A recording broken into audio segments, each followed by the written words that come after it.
Good morning and good afternoon, everybody. We're back with the paper that has our printed grid and our blank grid. Now we're going to spend our time learning and practicing how to use the grid method to copy the drawing. The whole point, the reason that we're using this grid is that so we can replicate or recreate this drawing as accurately as possible, and we're able to do that by breaking our drawing down into a series of squares, as you can see all the squares on the paper. Your grid is broken down into two parts. It's broken down into columns, which go from top to bottom, and it's also broken down into rows, which go from left to right. There's a game called Battleship. Some of you may have played it before, some of you may have not played it. What you would do is take your drawing step by step, meaning take it square by square. So choose a number, choose a letter. Let's say I want to do 1C. I would go into my row 1 and move over to column C, and that's 1C or C1. I want to look at that square only. And when I look at that square, I want to copy that exact same square down here. So I'd look for 1, and I would go over to C, so I'd have 1C or C1, and I would start to copy it. You're just looking for basic shapes and basic colors, or in this case, shades. A lot of these squares is going to be random shapes, random shades, random tints, tones, and that's okay. We're just doing our best to copy every square as you see it.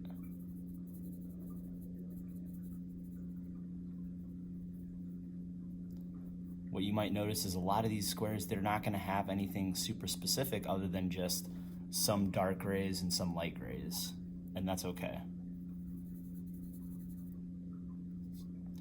And you're just going to continue to do that for every single square. While you're working, make sure that you have your thinking questions out. Remember, your thinking questions are these. You should have answered these questions about this painting, Impression Sunrise. Remember that really nice colored picture of Impression Sunrise is in Google Classroom. You should be asking yourself these kind of questions while you're recreating your drawing, while you're using that grid. And remember on the back, if you complete any specific steps here, that you're checking these off along the way as we complete this checklist over the next 3 weeks. Now I'm just gonna get to work and get some of these boxes done. I'm actually gonna start with my darkest colors first so I can get those out of the way because I think there's a little bit less of those. So I'm gonna look at this guy down in row 6, column F.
Okay.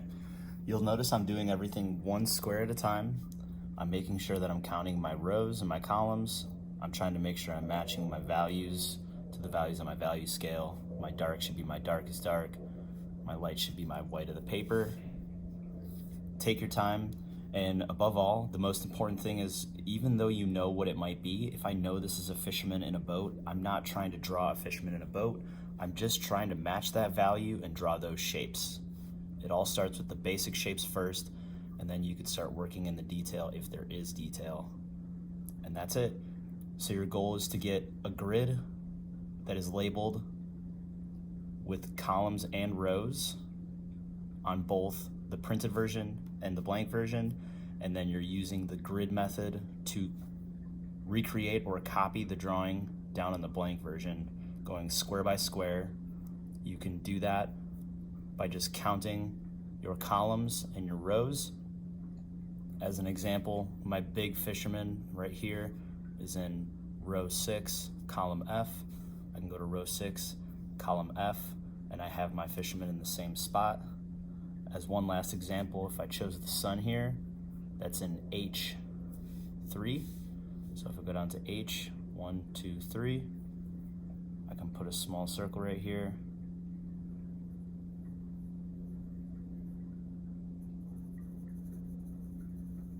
Pay close attention to those values.